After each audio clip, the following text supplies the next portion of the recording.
Western Sydney Wanderers 2, Melbourne City 2. We pick up 1 point walking out of Combank. Sean, first of all, happy Easter. What are your thoughts on the game, mate? Happy Easter to everybody out there, and I'd like everybody to like, subscribe and click the channel, follow the guys here. They put a lot of effort into it. They've invested their own monies into the cameras and stuff, guys, so let's get in there and like and subscribe and watch the potty, watch the midweek shows they put on and support the fellas, yeah? Appreciate it, Sean, appreciate it, mate. The guys have done wonderful. Mate, Christmas, the big fat man Santa. I thought you were talking about me. No, mate, we got Santa and we got the Grinch, right? I don't know what the name of the Grinch is for Easter, but he was dressed as a referee tonight. Yeah. The inconsistencies out there tonight were unbelievable for both sides. Did he spoil? He spoiled a match that could have had anything.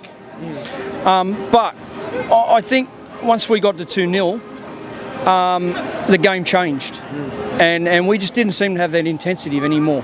Whether it was because decisions were, and we weren't, it seemed we were more interested in playing Adam Kersey than Melbourne City. Yeah. There was a lot of discussion with the referee from all the players, right, and at half time, right. Now some of those guys, you make yourself a target in the second half.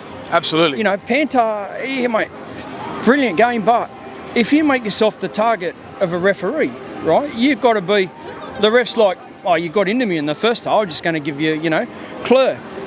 His foot was high, right? Old mate, so his studs were up, but old mate leg wasn't there. He got all the ball. Yeah, all ball, yep. It was that was a harsh, right? I would give the free kick, but the card, I think unwarranted. Unwarranted, yeah. And the problem is, you're watching the game and the rhythm was there, but when you start breaking it up with that stupid free kicks and the referee gets involved, the rhythm just seemed to go out the window because we seem to be more focused on fighting him, If old Jeff Tuvey from the Rugby League was here, he'd be like, got to be an investigation, Investigation. I wouldn't call for I would say to the APL that you've got tonight is probably the match of the weekend, right? Absolutely. Well, it's got to be because it's on 7, and the official wasn't up. The official didn't. He was more interested in, does my hair look good for the TV? If I blow the whistle, I've got to, No, we used to have Greg Hollywood Hartley. Like he's the Hollywood Hartley of the A League. He just seems to be, and our record is not real good underneath him, right? But we got lucky tonight. We got a reset. Yeah. This is like a reset, refocus. Yeah, this is probably we spoke about it on the pod, and we said, do we need a loss? This is probably the equivalent without losing. Yep, yeah. And I actually think with a different official tonight, we're probably talking about 4 goals maybe at least for each team. Yeah, it would have been a bit more free-flowing, stuff like that. But I just want to talk to you about, obviously, the feeling coming out of the stadium, right? We walk out with a 2-2 draw. You can feel like a dejected feeling amongst fans.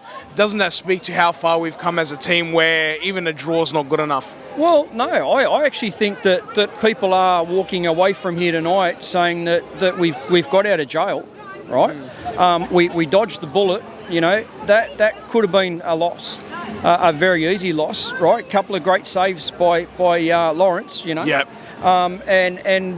Mate, it's a different game, I think everybody's walking home. It's a very subdued, like everybody leaving a funeral, sort of, that everybody's content, right? Yep. But it just didn't, you spend your money to go and see your favourite act and you get front row seats, and they don't quite deliver the performance that you're expecting. Well, these guys delivered a performance. They hung in there for 90 minutes, I thought substitute-wise, I thought City got the jump on us when they substituted those 3. Yeah. I was expecting, and talking to George, so I sat with George tonight. Yep.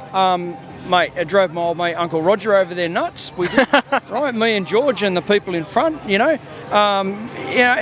it was like, we were expecting Clisby, we were expecting Mata and Anderson to come on in one change, bang. Yeah, yeah. That's where we thought change the game up. That's where we thought we needed to change up a bit. Altay, yes, maybe Mata for him, but it looked like a game that we tried to hang on to. 3 draws and a win over the last 4. Do we feel like maybe the momentum's not quite where it needs to be heading into the final 2 rounds? I think we got ahead of ourselves today. I think we got up 2-0 in 12 minutes, and it's how easy is this? Yeah. You know, and it happens. It happens. You know, you look at last night. I'm a Bulldogs fan, right? Yeah. Look at Wayne Bennett. Oh, right. Yes, congratulations. When they deliver the trophy, that should be delivered. We soon. might do a double. You know, but I heard a rumour that the team that's on the bye in the NRL is they've got to send their best players over to the team the Bulldogs are playing, so that Right, might be okay. fair. Okay. Yeah, but out there tonight, right? We got to look at the positives, and what you take from the positives is you take the noise and the passion from the crowd, right?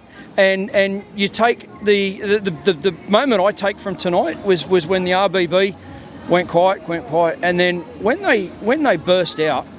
It's the loudest I've ever heard them, right? But there was an undertone of clapping, and when you looked at the stands, everybody was clapping. Yeah. You know, we got to get on board.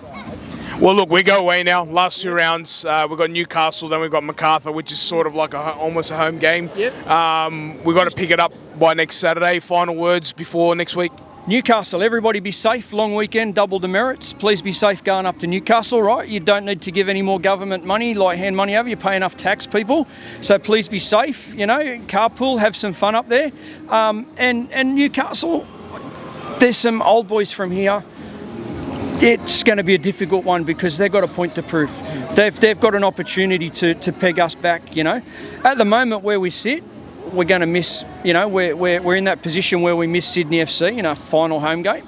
If we went up to 3rd, day 6th, well, we might be, you know, so it would have been a big match. And with Macarthur, seriously, people, if there is not more of us at Macarthur, right, there's no reason at all for people not to go to Macarthur, right? Because for the majority of us that live out west, Penrith Way and that, it's down the freeway, and I tell you, 2 turns and you're in the car park of the stadium there. There's no excuse, man. Get down there and I'll tell you what, I got $100 on the kid, right, that can come up to me with the most cowbells, right? So kids, I want you to go steal the cowbells, right? And I'll be down there, and the kid that comes up to me after the game with the most cowbells got $100. There's an incentive to get there, yeah? Sean's paying people to steal cowbells. Guys, you've heard it. Obviously, get up to Newcastle, then a big one away to Macarthur. Let's finish the regular season off with a bang. We'll see you guys next week. Thanks, Sean.